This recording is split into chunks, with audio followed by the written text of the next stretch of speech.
ಶೋಭಿತಾ ಅವರು ಶನಿವಾರ ನೈಟ್ ಆತ್ಮಹತ್ಯೆಯನ್ನು ಮಾಡಿಕೊಂಡಿರುವಂಥದ್ದು. ಅದಕ್ಕಿಂತ ಮೊದಲು ಅಂದರೆ ಮಧ್ಯಾಹ್ನ 1:30 ಸುಮಾರಿಗೆ ಅವರ ಅತ್ಯಾಪ್ತರಾದಂತಹ ಕಾಸ್ಟಿಂಗ್ ಡೈರೆಕ್ಟರ್ ಆದಂತಹ ಶೈಲಾ ಮೋಹನ್ ಅವರಿಗೆ ಮೆಸೇಜ್ ಮಾಡಿದ್ದಾರೆ, ಕಾಲ್ ಮಾಡಿದ್ದಾರೆ, ಮಾತನಾಡಿದ್ದಾರೆ. ಸೊ ಅವ್ರ ಜೊತೆಗೆ ನಾನು ಇವತ್ತಿದ್ದೀನಿ. ಏನಾಯಿತು, ಏನೆಲ್ಲ ಮಾತನಾಡಿದ್ರು, ಯಾಕೆ ಕಾರಣಗಳಿರ್ಬೋದು ಎಲ್ಲವನ್ನೂ ಕೂಡ ಅವ್ರನ್ನೇ ಕೇಳ್ತಾ ಹೋಗ್ತೀನಿ. ಶೈಲಾ ಮೋಹನ್ ಅವರೇ ನಮಸ್ಕಾರ. ನಮಸ್ತೆ ಮ್ಯಾಮ್. ಶನಿವಾರ ನೈಟ್ ಅವರು ಸುಸೈಡ್ ಅಟೆಂಪ್ಟ್ ಮಾಡಿರುವಂಥದ್ದು. ಮಧ್ಯಾಹ್ನ ನಿಮಗೆ ಕಾಲ್ ಮಾಡಿರುವಂತಹ ಹಿಸ್ಟ್ರಿನ ನನಗೆ ತೋರಿಸಿದ್ರಿ. ಏನೆಲ್ಲ ಮಾತನಾಡಿದ್ರು? ಅವ್ರು ಏನು ಮಾತಾಡಿಲ್ಲ ಮ್ಯಾಮ್. ನಾನು ಚೆನ್ನೈಗೆ ಹೋಗಿದ್ದೆ ಹಿಂದಿನ ದಿನ. ಯಾವತ್ತು ಅಂದರೆ ಶುಕ್ರವಾರ ಸನ್ ಟಿ ವಿದು ಆಡಿಷನ್ ಇದ್ದಿರೋದ್ರಿಂದ ಹೋಗಿದ್ದೆ. ಮತ್ತು ಶನಿವಾರ ಬೆಳಗ್ಗೆ ಬಂದೆ. ಬೆಳಗ್ಗೆ ಬಂದು ಮತ್ತು ಮನೆ ಕೆಲಸ ಅದು ಇದು ಅಂತ ಬ್ಯುಸಿ ಆಗಿದ್ದೆ. ಮತ್ತು ಇನ್ನು ಮಧ್ಯಾಹ್ನ ನನಗೆ ನಿದ್ದೆ ಬರ್ತಾಯಿತ್ತು. ನಮ್ಮ ಮನೆಯವ್ರು ಬಂದು ಊಟ ಮಾಡ್ಕೊಂಡು ಹೋದರು ಕೆಲಸಕ್ಕೆ. ಆವಾಗ ತುಂಬ ನಿದ್ದೆ ಎಳೀತಾಯಿತ್ತು ನನಗೆ. ಮಲಗಿಬಿಡೋಣ ಅಂತ ನಾನು ಮಲಗೋಣ ಅಂತ ಹೋಗ್ತಿದ್ದೆ. ಅವರು ಮೆಸೇಜ್ ಹಾಕಿದ್ರು ಹಾಯ್ ಅಂತ ಮೆಸೇಜ್ ಹಾಕ್ತಾರೆ. ನನಗೆ ನಿದ್ದೆ ಆಗ್ಲಿಸ್ತಾ ಇದ್ದೆ. ಆಗಲಿಲ್ಲ ನನ್ನ ಕೈಯಲ್ಲಿ ಕಾಲ್ ಮಾಡಿ ಮಾತಾಡೋಕ್ಕೆ. ಅವ್ರು ಕಾಲ್ ಮಾಡೋಕ್ಕೆ ಏನು ಹೇಳೋಕ್ಕಿದ್ರೋ ಗೊತ್ತಿಲ್ಲ ನನಗೆ. ಬಟ್ ನಾನು ವಾಯ್ಸ್ ಮೆಸೇಜ್ ಕಳಿಸಿದ್ದೀನಿ, ಕೇಳಿಸ್ಕೊಳ್ಳಿ. ಮಾಡ್ಬೋದು ಮ್ಯಾಮ್. ಪ್ಲೇ ಮಾಡಿ ನೋಡಿ, ಇದು ಸಾಟರ್ಡೆ 3:34 ಹಾಯ್. ಒಂದು ನಿಮಿಷ ಮ್ಯಾಮ್, ಕ್ಯಾಮ್ರಾಗೆ ತೋರಿಸ್ಬಿಡಿ. ಸ್ವಲ್ಪ ಬ್ರೈಟ್ನೆಸ್ ಜಾಸ್ತಿ ಇರಲಿ. 1 ಮಿನಿಟ್. ಶೋಭಿತಾ ಅವರು ಫಸ್ಟು ಹಾಯ್ ಅಂತ ಮೆಸೇಜ್ ಹಾಕಿದ್ದಾರೆ ಶೈಲಜಾ ಅವ್ರಿಗೆ. ಶನಿವಾರ ನೈಟ್ ಸುಸೈಡ್ ಅಟೆಂಪ್ಟ್ ಮಾಡೋಕ್ಕಿಂತ ಮೊದಲು ಅಂದರೆ ಮಧ್ಯಾಹ್ನ ಮೆಸೇಜ್ ಹಾಕಿರುವಂಥದ್ದು. ಅವರಾಗೆ ಮೆಸೇಜ್ ಹಾಕಿದರೆ ಹಾಯ್ ಅಂತ ಹೇಳ್ಬಿಟ್ಟು ನೀವಿಲ್ಲಿ ನೋಡ್ತಾ ಇರ್ಬೋದು.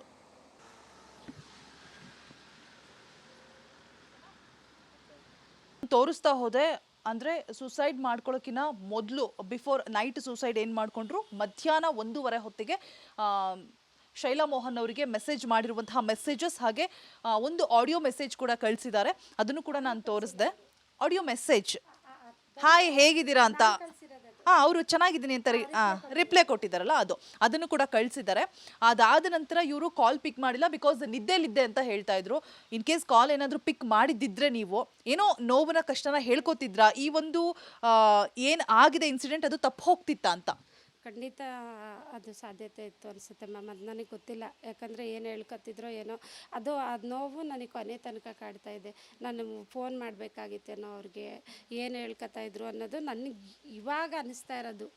ಏನೋ ಹೇಳೋಕ್ಕೆ ಅವರು ನನಗೆ ಅದೆಷ್ಟು ಹಚ್ಕೊಂಡಿದ್ರು ಅವರು ಹಿಂದಿನ ದಿನ ಅವರು ಮೆಸೇಜ್ ಮಾಡೋರು ನನಗೆ ಅನ್ನೋದು, ಅದು ನೋವು ಕೊನೆವರೆಗೂ ಇದೆ ಮ್ಯಾಮ್ ನನಗೆ. ಹಿಂದಿನ ದಿನ ಅಲ್ಲ, ಮಧ್ಯಾಹ್ನ ಶನಿವಾರ ಅಂದರೆ ನನಗೆ ಹಿಂದಿನ ದಿನ ಅಂದರೆ ಭಾನುವಾರ ಗೊತ್ತಾದಾಗ ನಾನು ಅನ್ಕೋತಾ ಇರೋದು, ಏನು ಹೇಳೋಕ್ಕೆ ಮಾಡಿದ್ರು ಅವರು, ಯಾಕೆ ಈ ಥರ ಮಾಡಿದೆ ನಾನು, ಅಯ್ಯೋ ಭಗವಂತ ಅಂತ ನಾನು ಅಷ್ಟೇ ತಲೆ ಕೆಚ್ಕೊಂಡಿದ್ದೀನಿ ಮ್ಯಾಮ್. ಅದನ್ನು ನೋಡಿ, ಅದು ನನಗೆ ಗೊತ್ತಿಲ್ಲ, ನ್ಯೂಸು ಹಾಕಿಲ್ಲ, ನಾನು ಸುಮ್ಮನೆ ಇದ್ದೀನಿ. ಮತ್ತು ಯಾರೋ ನಾವಿಬ್ಬರು ಫ್ರೆಂಡ್ಶಿಪ್ ಅನ್ನೋದು ಗಮನಿಸ್ತವರು ಅವ್ರು ನನಗೆ ಮೆಸೇಜ್ ಹಾಕೋರು, ಶೋಭಿತಾ ಅವ್ರ ಸುಸೈಡ್ ಅಂತೆ ಗೊತ್ತಾ ಅಂತ. ಇದ್ಯಾಕೆ ಹಿಂಗಂತೀರ, ನೆನ್ನೆ ತಾನೇ ನಾನು ಅವರು ಮೆಸೇಜ್ ಹಾಕಿರೋದಕ್ಕೆ ರಿಪ್ಲೈ ಕೊಟ್ಟಿದ್ದಾರೆ.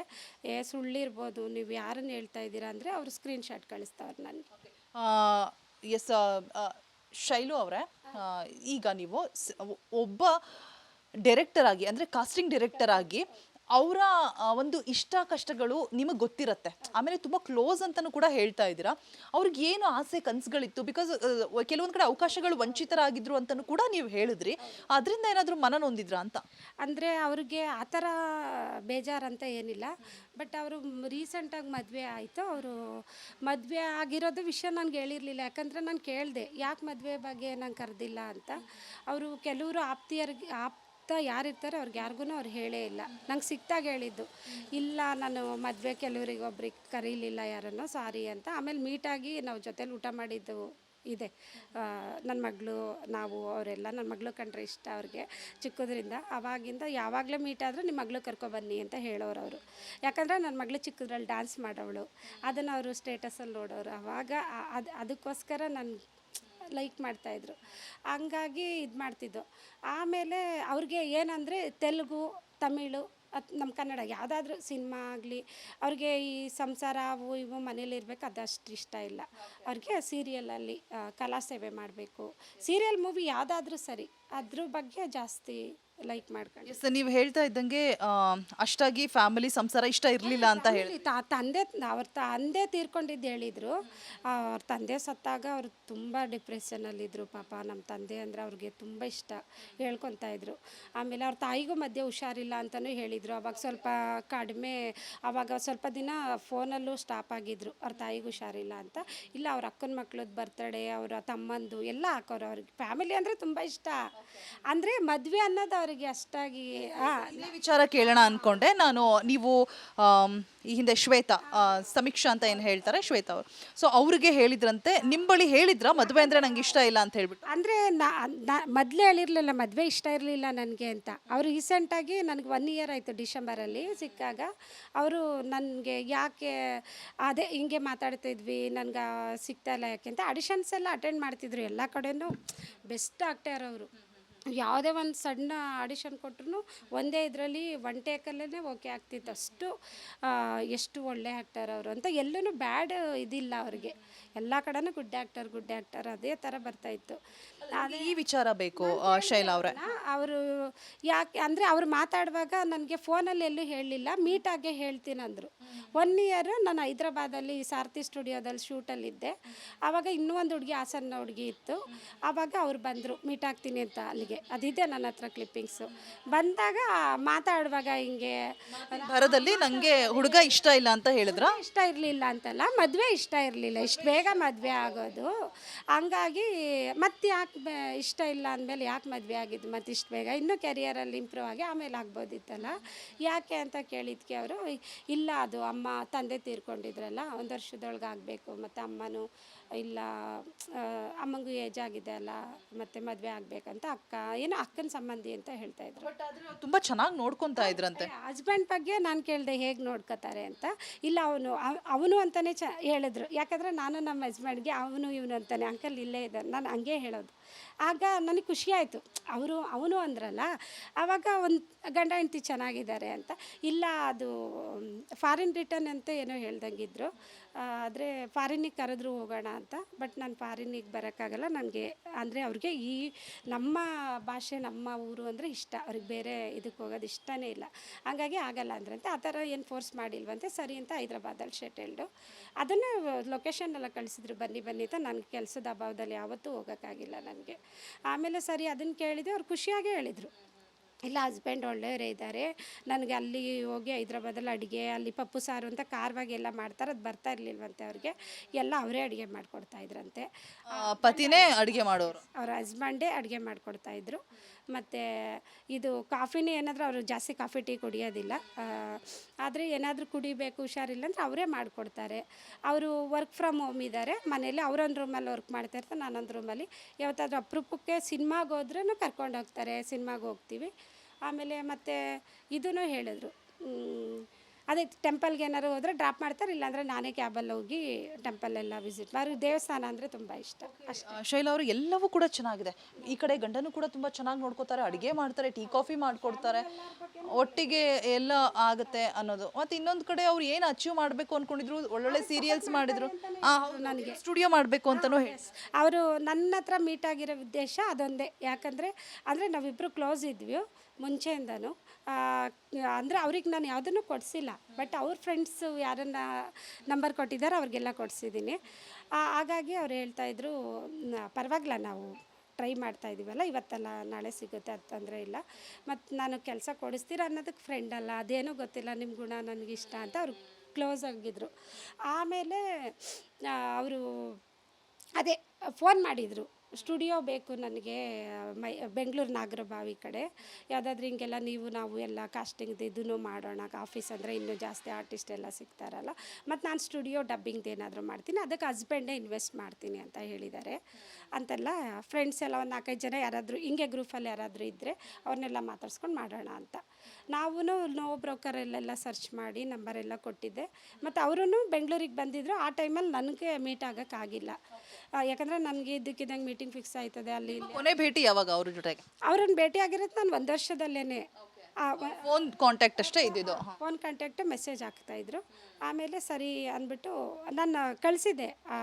ಅವ್ರದ್ದು ನಾಗರಬಾವಿ ಮಾಚವಳ್ಳಿಲಿ ಒಂದು ಮನೆಯದೂ ಅಡ್ರೆಸ್ ಕಳಿಸಿದ್ದೆ. ಯಾಕಂದರೆ ಅವರು ನನಗೆ ಕೇಳ್ತಾ ಇದ್ರು ಯಾವ್ದಾದ್ರು ಶೂಟಿಂಗ್ ಮನೆ ಇದ್ದರೆ ಹೇಳಿ ಅಂತ. ಅವರು ಪರಿಚಯದವರೇ ನನಗೆ. ಅವ್ರದ್ದು ನಂಬರೆಲ್ಲ ಕಳಿಸಿದ್ದೆ. ಅವರು ಮೀಟ್ ಮಾಡೋಕ್ಕೆ ಬರೋಕ್ಕಿದ್ರು ಆ ಮನೇನ. ಓಕೆ ಶೈಲಾ ಅವರು ಏನಂತ ಅಂದರೆ ಇವಾಗ ಎಲ್ಲವೂ ಕೂಡ ಚೆನ್ನಾಗಿದೆ ಮತ್ತು ಏನು ಕುಂದು ಕೊರತೆಗಳು ಇಲ್ಲದೇ ಆರಾಮಾಗೇ ಇದ್ರು ಅಂತ ಅನ್ಸುತ್ತೆ. ಮತ್ತು ಸ್ಟುಡಿಯೋ ಕೂಡ ಸ್ಟಾರ್ಟ್ ಮಾಡೋಕ್ಕೆ ಇದು ಮಾಡ್ತಾ ಇದ್ರು ಅಂತ ಹೇಳ್ತಾ ಇದ್ದೀರಾ. ಯಾವ ಒಂದು ಕಾರಣದಿಂದಾಗಿ ಮನ ನೊಂದಿರಬಹುದು ಅಂದರೆ ನಿಮಗೆ ತುಂಬ ಕ್ಲೋಸ್ ಇದ್ದಾರೆ, ನಿಮ್ಮೊಟ್ಟಿಗೆ ಏನಾದರೂ ಕಷ್ಟಗಳನ್ನು ಹಂಚ್ಕೊಳ್ತಾ ಇದ್ರ ಅಂತ? ಅದೇ ನನಗೆ ಏನು ಹೇಳ್ಕೊಳ್ಳೋರು ಅನ್ನೋದೇ ಇವಾಗ ನಿಗೂಢ ಮ್ಯಾಮ್. ಏನಾದರೂ ಕಾಲ್ ತೆಗೆದಿದ್ರೆ ಅಥವಾ ಮೆಸೇಜಲ್ಲಿ ಹೇಳಿದರೆ ಹೇಳ್ತಾ ಇದ್ರೇನೋ ಅದು ಅವರೆಲ್ಲರ ಬಗ್ಗೆನೂ ಫ್ಯಾಮಿಲಿ ಬಗ್ಗೆನೂ ಒಳ್ಳೆಯದೇ, ಹಸ್ಬೆಂಡ್ ಬಗ್ಗೆನೂ ಒಳ್ಳೆಯದೇ ಹೇಳಿದ್ದಾರೆ. ಅವ್ರಿಗಿದ್ದಿದ್ದು ಕೆರಿಯರ್ ಆ್ಯಕ್ಟಿಂಗಲ್ಲಿ ಚೆನ್ನಾಗಿ ಇರಬೇಕು ನಾನು. ಬಟ್ ಆಫ್ಟರ್ ಮ್ಯಾರೇಜ್ ಅವರು ಎಲ್ಲೂ ಕೂಡ ಸ್ಕ್ರೀನ್ ಮೇಲೆ ಕಾಣಿಸ್ಕೊಳ್ತಾ ಇರಲಿಲ್ಲ. ಯಾಕೆ ರಿಸ್ಟ್ರಿಕ್ಷನ್ಸ್ ಏನಾದರೂ ಇತ್ತಾ ಅಂತ? ಇಲ್ಲ ರಿಸ್ಟ್ರಿಕ್ಷನ್ ಏನೂ ಇರಲಿಲ್ಲ ಅನಿಸುತ್ತೆ ಮ್ಯಾಮ್. ಯಾಕಂದರೆ ಅವ್ರು ಇಷ್ಟೆಲ್ಲ ಹೇಳಿರೋ ರಿಸ್ಟ್ರಿಕ್ಷನ್ ಬಗ್ಗೆ ಹೇಳಿರೋರು. ಆ ಥರ ಏನೂ ಇಲ್ಲ. ಏನಾದರೂ ಅವ್ರ ಫ್ಯಾಮಿಲಿ ಅವ್ರು ಕೇಳಿದರೆ ಗೊತ್ತಾಗ್ಬೋದು ಮ್ಯಾಮ್. ಯಾಕಂದರೆ ಈ ರಿಸ್ಟ್ರಿಕ್ಷನ್ಸ್ ಬಗ್ಗೆ ಯಾವತ್ತೂ ಏನೂ ಹೇಳಿಲ್ಲ. ಅವರೇ ಸ್ಟುಡಿಯೋಗೆ ಎಲ್ಪ್ ಮಾಡ್ತೀನಿ ಮಾಡಿ ಅಂತ ಹೇಳಿದ್ರಂತೆ. ಅದನ್ನು ಡೈರೆಕ್ಷನ್ ಮೇಲೆ ಆಸಕ್ತಿ ಇತ್ತು ಅಂತ ಬರವಣಿಗೆ ಡೈರೆಕ್ಷನ್ ಮೇಲೆ. ಎಸ್ ಮ್ಯಾಮ್, ಅದು ಜಾಸ್ತಿ ಇತ್ತು ಅವ್ರಿಗೆ. ಮೋಸ್ಟ್ಲಿ ಅವರು ಡೈರಿ ಬರೀತೀನಿ ನಾನು ಅಂತ ಹೇಳಿದರು. ಆ ಡೈರಿ ಎಲ್ಲ ನಂಗೆ ತೋರಿಸಿಲ್ಲ. ಅವ್ರ ಹತ್ರ ಏನಾದ್ರು ಇದ್ದರೆ ಅವ್ರ ಫ್ಯಾಮಿಲಿ ಅವ್ರಿಗೆ ಗೊತ್ತಿರುತ್ತೆ ಮ್ಯಾಮ್, ಅಷ್ಟೇ. ನಿಮ್ಮೊಟ್ಟಿಗೆ ತುಂಬ ಕ್ಲೋಸ್ ಆಗಿದ್ರು ಅಂತ ಹೇಳಿದ್ರಿ. ಏನು ಕಷ್ಟ ಅಂತ ಹಂಚ್ಕೊಂಡಿಲ್ಲ ಅಂತಲೂ ಕೂಡ ಹೇಳಿದ್ರಿ. ಅವ್ರಿಗೆ ಯಾವತ್ತೂ ಚೆನ್ನಾಗೇ ಇದ್ರು ಮ್ಯಾಮ್, ಹ್ಯಾಪಿಯಾಗಿ. ಅವ್ರಿಗೆ ಮಾಡೆಲ್ ಆಗಿರೋದ್ರಿಂದ ಅವರು ಒಳ್ಳೆ ಕಾಸ್ಟ್ಯೂಮು ಮತ್ತು ಕೊಲಾಬ್ರೇಷನ್ಸು ಆ ಥರದ್ದು ಎಲ್ಲ ಮಾಡ್ತಾಯಿದ್ರು. ಅದರಲ್ಲೇ ಖುಷಿ ಪಡ್ತಾಯಿದ್ರು. ಯಾವತ್ತೂ ಫ್ಯಾಮಿಲಿ ಬಗ್ಗೆ ಎಲ್ಲರೂ ಚೆನ್ನಾಗಿದ್ರು. ಅವ್ರ ತಂದೆ ಹೋದಾಗ ಜಾಸ್ತಿ ನಾವು ನಿಗೂಢ ಅಂತಲೇ ಅನ್ಸುತ್ತೆ. ಏನು ರೀಸನ್ ಅಂತ ಗೊತ್ತಾಗ್ತಾ ಇಲ್ಲ. ರೀಸನ್ ಅಂತಲೇ ಗೊತ್ತಿಲ್ಲ. ಯಾಕೆ ಹಿಂಗೆ ಮಾಡ್ಕೊಂಡ್ರು. ಅಟ್ಲೀಸ್ಟ್ ಯಾರಿಗಾರು ಆಪ್ತರಿಗೆ ಅಥವಾ ನನಗೆ ಮಾಡ್ದಂಗೆ ಇನ್ನೂ ಯಾರಿಗಾರು ಕಾಲ್ ಮಾಡಿದಾರಾ ಏನೇನೋ ಗೊತ್ತಿಲ್ಲ ಮ್ಯಾಮ್ ನನಗೆ. ಹಂಗಾಗಿ ನನಗೆ ನೆನ್ನೆ ಎಲ್ಲ ಸಿಕ್ಕಾಪಟ್ಟೆ ಹತ್ಬಿಟ್ಟಿದ್ದೀನಿ ಮ್ಯಾಮ್. ನನಗೆ ಅಳಕ್ಕೂ ಆಗ್ತಿಲ್ಲ. ಏನು ಹೇಳೋದು ಏನು ಗೊತ್ತಿಲ್ಲ ನಂಗೆ ಸ್ಟಕ್. ಅವ್ರು ಇನ್ನೊಂದು ಕೇಳ್ಪಟ್ಟೆ ನಾನು, ನೆನ್ನೆ ನೀವು ಇದೇ ಯೋಚನೆಯಲ್ಲಿದ್ದಾಗ ಏನೋ ಕುಕ್ಕರ್ ಬ್ಲಾಸ್ಟ್ ಆಯಿತು ಸಮಥಿಂಗ್ ಅಂತ. ಅಂದರೆ ಏನಾದರೂ ಅವ್ರನ್ನ ನೋಡೋಕೆ ಹೋಗೋಣ ಅಂತ ರಾತ್ರಿ ನಿದ್ದೆನೇ ಮಾಡಿಲ್ಲ ಮ್ಯಾಮ್. ಅವ್ರ ಜೊತೆ ಮಾತಾಡೋದಾಗಲಿ, ಅವರಿದ್ದಾಗೆಲ್ಲ ನಾವು ನಗೋದು, ನನ್ನ ಮಗಳ ಜೊತೆ ಅವ್ರು ಖುಷಿಯಾಗಿರೋದು ಅದೆಲ್ಲ ಅನ್ಕೋತಾ ಇದ್ದೆ. ನಾನು ಖುಷಿಯಾಗೇ ಇರ್ತಿದ್ದೆ ಮ್ಯಾಮ್ ಜೊತೆಯಲ್ಲಿದ್ದಾಗ. ಹಂಗಿರುವಾಗ ಇಲ್ಲಿ ಮೈತ್ರಿ ಮಾಲಲ್ಲೆಲ್ಲ ಸಿಗ್ತಾಯಿದ್ವು. ಮಾಲಲ್ಲಿ ಮತ್ತು ಮಲ್ಲೇಶ್ವರಮಲ್ಲಿ ಎಲ್ಲ ಸಿನಿಮಾಗೆಲ್ಲ ನಾನು ಸುಮಾರು ಸರಿ ಮೀಟಿಂಗ್ ಕರೆದಿದ್ದೀನಿ. ಸೆಲೆಕ್ಷನ್ ಆಗಲಿ ಬಿಡಲಿ, ಮೀಟಿಂಗ್ ಯಾವುದೇ ಬಂದರೂ ಕರೆಸಿದ್ದೀನಿ ನಾನು ಆಡಿಷನ್. ಬೆನ್ನಲ್ಲಾಗಿರುವಂತಹ ಗಾಯ ಮತ್ತು ಕುಕ್ಕರ್ ಬ್ಲಾಸ್ಟ್. ಹೌದು ಮ್ಯಾಮ್, ಅದು ಅದೇ ಯೋಚನೆಯಲ್ಲಿ ಇದ್ನಲ್ಲ. ಅಂದರೆ ತುಂಬ ನೋವಾಯಿತು. ಲಾಸ್ಟ್ ಟೈಮಲ್ಲಿ ಫೋನ್ ಎತ್ತಿದ್ರೆ ಏನಾದರೂ ನನಗೆ ಹೇಳ್ತಾ ಇದ್ರೇನೋ, ಅಟ್ಲೀಸ್ಟ್ ತಪ್ಪಿಸ್ಬೋದಾಗಿತ್ತೇನೋ, ಅದು ನೋವು. ತುಂಬ ಯೋಚನೆ ಮಾಡಿ ಕುಕ್ಕರ್ ಹೆಂಗೆ ಕ್ಲೋಸ್ ಮಾಡಿದೆ ಏನೂ ಗೊತ್ತಿಲ್ಲ ಮ್ಯಾಮ್. ಇಟ್ಟಿದ್ದೆ, ಅದು ಬ್ಲಾಸ್ಟ್ ಆಗಿತ್ತು. ಫಸ್ಟ್ ಒಂದು ಸಾರಿ ಬ್ಲಾಸ್ಟ್ ಆಯಿತು. ನಾನು ಕುಕ್ಕರ್ ಕಡೆ ಗಮನ ಕೊಡಲಿಲ್ಲ. ಮೊಬೈಲ್ ಕೈಯಲ್ಲೇ ಹಿಡ್ಕೊಂಡು ಹೋಗಿದ್ದೆ, ಅದನ್ನೇ ನೋಡಿಕೊಂಡು. ಆಮೇಲೆ ಆ ಕಡೆ ಒಂದು ಅಡುಗೆ ಮನೆ ಡೋರ್ ಇದೆ ಹಿಂಭಾಗ, ಅದನ್ನ ಬಗ್ಗೆ ಆ ಕಡೆ ನೋಡ್ತಿದ್ದೆ, ಹಿಂದಕ್ಕೆ ತಿರ್ದೆ. ಅದು ಬ್ಲಾಸ್ಟ್ ಆಗಿದೆ, ಜೋರಾಗಿ ಬ್ಲಾಸ್ಟ್ ಆಯಿತು. ಬೆನ್ನೆಲ್ಲ ಇಲ್ಲಿ ಜಾಸ್ತಿ ಬರ್ನ್ ಆಗಿದೆ. ಒಂದು ರೀತಿಯಾಗಿ ನಿಗೂಢ ರಹಸ್ಯ ಅಂತಲೇ ಹೇಳ್ಬೋದು. ತನಿಖೆ ಆದಮೇಲೆ ಏನಂತ ಗೊತ್ತಾಗುತ್ತೆ. ನಿಮಗೂ ಕೂಡ ದೇವರು ನೋವು ಭರಿಸುವಂಥ ಶಕ್ತಿ ಕೊಡಲಿ ಅಂತ ಹೇಳ್ತಾ ಸಾಕಷ್ಟು ಮಾಹಿತಿ ಹಂಚ್ಕೊಂಡಿದ್ದಕ್ಕೆ thank you so much. Yes, thank you. ಅದೇ ನನಗೇ ಅಷ್ಟು ನಮ್ಗೆ ಏನು ಹೇಳಬೇಕು ದುಃಖದಲ್ಲೆಲ್ಲ ಸ್ಟಕ್ ಆಗಿಬಿಟ್ಟಿದೆ. ಕೆಲವರು ಫ್ರೆಂಡ್ಸ್ ಎಲ್ಲ ನನಗೆ ಮೆಸೇಜಲ್ಲೂ ಕಳಿಸಿದ್ದಾರೆ. ಮೆಸೇಜಲ್ಲೆಲ್ಲ ನಿಮ್ಮ ಫ್ರೆಂಡು ಅಂತ ಹೇಳ್ತಿದ್ರು ಅಂತ ಸ್ಕ್ರೀನ್ಶಾಟು ಕಳಿಸಿದ್ದಾರೆ ವಾಟ್ಸಪ್ಪಲ್ಲಿ. ಕೆಲವು ಫ್ರೆಂಡ್ಸು ಅವ್ರ ಜೊತೆ ಎಲ್ಲ ಕೆಲವ್ರ ಹತ್ರ ಎಲ್ಲ ಅಷ್ಟೇ ತುಂಬ ಒಳ್ಳೆ ಹುಡುಗಿ. ಯಾರು ಒಬ್ಬರು ಮಾತ್ರ ಏನೋ ಮ್ಯಾಮ್ ಕೆಟ್ಟವರೇ ಬೇಗ ಹೋಗ್ತಾರೇನೋ, ಅಲ್ಲ ಕೆಟ್ಟವ್ರು ಇಲ್ಲೇ ಉಳ್ಕೊತಾರೆ, ಒಳ್ಳೆಯವ್ರು ಬೇಗ ಹೋಗ್ತಾರೆ. ಪ್ರತಿಯೊಬ್ಬರು ಸ್ಕ್ರೀನ್ಶಾಟ್ ಕಳಿಸಿದ್ದಾರೆ ಮ್ಯಾಮ್, ಪ್ರತಿಯೊಬ್ಬರೂ ಈ ಥರ ಅಂತ.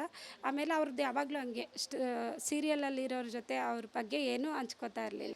ಸಾಕಷ್ಟು ವಿಚಾರಗಳನ್ನು ಹಂಚ್ಕೊಂಡಿದ್ದೀರಾ. ಒಬ್ಬರು ಕಾಸ್ಟಿಂಗ್ ಡೈರೆಕ್ಟರ್ ಆಗಿ ಅವ್ರ ಬಗ್ಗೆ ಆಳವಾಗಿ ಅರ್ಥ ಮಾಡ್ಕೊಂಡಿದ್ದೀರಾ. ಹಾಗೆ ತುಂಬ ಅಪ್ತ್ಯಾಪ್ತರು ಅಂತಲೂ ಕೂಡ ಹೇಳಿ ಸಾಕಷ್ಟು ಮಾಹಿತಿನ ಹಂಚ್ಕೊಂಡಿದ್ದಕ್ಕೆ ಥ್ಯಾಂಕ್ ಯು ಸೋ ಮಚ್. ಅದು ತುಂಬಾ ಕ್ಲೋಸ್ ಆಗಿದ್ರು ಮ್ಯಾಮ್. ಅದು ನನಗೆ ಜಾಸ್ತಿ ನೋವಿದೆ. ನನ್ನ ಮಗಳನ್ನು ಇಷ್ಟಪಡ್ತಾಯಿದ್ರು. ಇನ್ನು ದೇವರು ದುಃಖ ಭರಿಸುವ ಶಕ್ತಿ ಕೊಡಲಿ. ಇಷ್ಟೊತ್ತು ಒಂದಷ್ಟು ಮಾಹಿತಿ ಹಂಚ್ಕೊಂಡಿದ್ದಕ್ಕೆ ಥ್ಯಾಂಕ್ ಯು. ಯಾ ಇದಿಷ್ಟು ಶೋಭಿತಾಳ ಅತ್ಯಾಪ್ತರು ಕಾಸ್ಟಿಂಗ್ ಡೈರೆಕ್ಟರ್ ಆದಂತಹ ಶೈಲಾ ಮೋಹನ್ ಅವರ ಮಾತಾಗಿತ್ತು ಅಂತ ಹೇಳ್ತಾ ಕ್ಯಾಮ್ರಾ ಪರ್ಸನ್ ದೀಪಕ್ ಜೊತೆ ರೋಜಾ ಮನು ಪಾಟೀಲ್, ರಿಪಬ್ಲಿಕ್ ಕನ್ನಡ, ಬೆಂಗಳೂರು.